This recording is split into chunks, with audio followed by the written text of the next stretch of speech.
Welcome back to Untitled Chapter. This is Mike. I'm coming at you with another video. This time I want to talk to you about the Walmart Optimus Prime G1 reissue re-release. And I'm going to tell you the pluses, the minuses, and what I like, what I don't like, and recommendations. So let's get right into it. The first question on everyone's mind is this thing worth 50 bucks? And I'm going to tell you no. No, it's not worth 50 bucks. It should have been priced more like 30.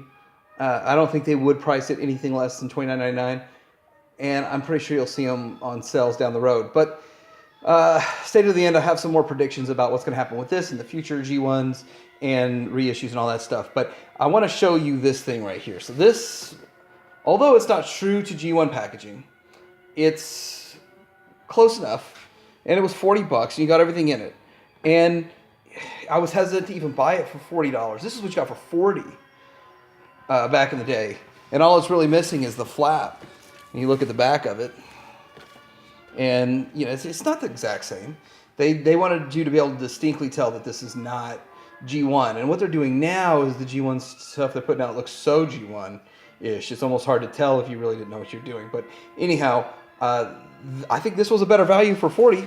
But granted, it was over a decade ago, so yes, costs go up. And then if you look real close, this has that short smokestacks, which everybody's upset about. The packaging itself is made to accommodate long stacks. It would have worked. I could even cut this open and put the long stacks one in there. But then again, you know, nothing's perfect. But I really would have liked them to have done Prime with the trailer and the full box and all that stuff for $50. For $50, it would have been worth it. So this is like a KO re-release. I don't know. I got it secondhand, got it for dirt cheap, like 20 bucks. It's missing parts and stuff, which kind of gets into another reason, but I'll talk about that I like this new one, but I'll talk about that here in a second. But again, like you could have gotten these for as cheap as 40 bucks shipped from China. Don't know, I can't really speak to the quality because I don't know that the figure that's in there is actually a KO, because I think it's authentic, and it just was the packaging was KO. But anyway, long story short is the reissues were coming from China as knockoffs. And I really can't speak to the quality because I didn't really buy those back then, and now I've got enough authentic, I really don't care. And my original box one, which is in really rough shape, but hey, it's original. I don't even want to show you how bad the styrofoam shape that's in, but just turn it around, and you can kind of see the actual 1984 box versus this one. So you can tell they're different. I mean, obviously much smaller, but there you go. And I would have much rather paid 50 bucks for something like this. And just for fun, here it is next to the Pepsi Prime, which I mean, it offered something different, very unique. You can't get this anywhere, but when you know the Pepsi Prime time, whatever. I don't know when this really came out. I'm sure I can look for a date. 2007, Hasbro. But yeah, the Pepsi Prime, maybe a reissue. So I don't really know all the details on that, but hey, figured I'd show it to you. So a little bit different look at the packaging here. And it's got some G1 signs of G1 on it. There are the transformation steps. Wow, how complicated. I might need to watch a video on how to transform this thing before I get into talking about it in the transform mode. And I really think it borrows a lot. I think really what they did was they wanted to have share the package design with Hot Rod. And so maybe, just maybe, they're kind of doing what they did back in the day, and then they would have so many figures in a certain assortment with the same size, and they could share the case shipments and all that stuff. So the only difference here is this has got a rounded edge versus the sharp edge, and I'm not really sure why they didn't go rounded on all of them. Maybe this is an ongoing package change. Maybe we'll get Insecticons and Carbots and Hound and stuff like that. And they'll be using the same size of package, and you can store them and stack them and display them similarly.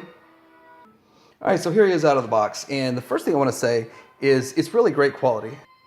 I like how shiny all of the chrome is. And I know that with collecting all of these over the years, every time I see one, I would buy a cab and trailer if I could, but I would buy the cab, $5 or so, and so I've got like 20 or 30 of these things, and I've pieced together my best like 15 or so that I sort of have displayed.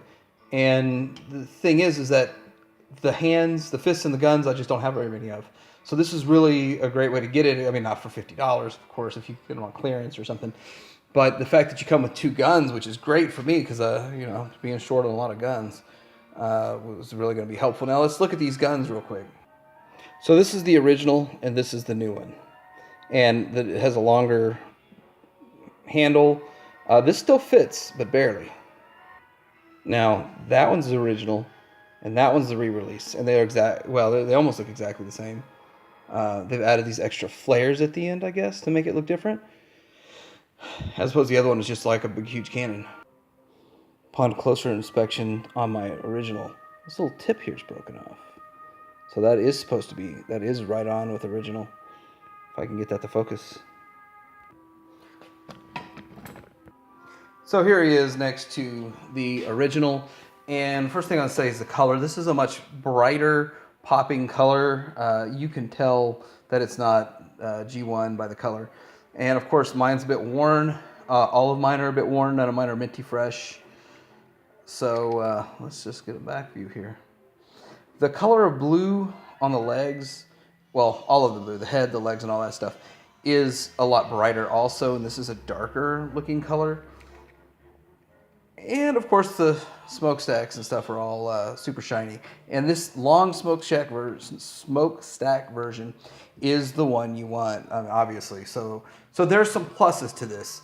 And then looking in at the face, looks like all the paint apps are about the same. And just on the new one, everything pops because it's new. It's not worn. Now, I'm not going to put the stickers on this thing because I still want to keep it new. And it's just how I like having my new stuff. If I bought it new, I keep it new. I really don't apply stickers. So let's talk a little bit about what you're not getting for your 50 bucks. You're not getting a trailer. You're not getting a roller. You're not getting any of the accessories with the hose and the gassing up and all that stuff. And of course, you're not getting any of the mechanisms inside. Or, you know, whatever color roller you'd be getting, who knows. But that's kind of a problem. So lastly, I really want to discuss my predictions for what's going to happen with this line. What I think is going to happen is that they're going to keep cranking out more figures along this line, and they're going to have a set production, and that's it. I know a lot of figures they will re-release and they'll do multiple production runs. But I don't think that's what's going on with this. And they may have learned their lesson with Hot Rod. That you walk into any Walmart, you get Hot Rod for 15 bucks right now. And there's anywhere between 4 and I saw 20 in one of my Walmarts in the bigger cities. And then this guy here, they may not have to clearance it down as low as 15 because I think that they've cut back production on these. I don't think that there's going to be as many as you see with the Hot Rods. And I think they're classifying them the same because of the same class. With box size and all that. They should have been the same price, though. I mean, it just really makes no sense that Prime was that much. They're just really capitalizing on the name. And I really think that there's going to be a whole lot more coming out just down the road. I mean, I'm pretty sure Blitzwing's in this size box, and it's coming. And then Soundwave's in the same size box as Starscream. And then who knows what they're going to do. If they've thought another combiner, I mean, what would be your combiner? Put it in the comments below. Like, subscribe. Thanks for watching. Titanium Hanger out.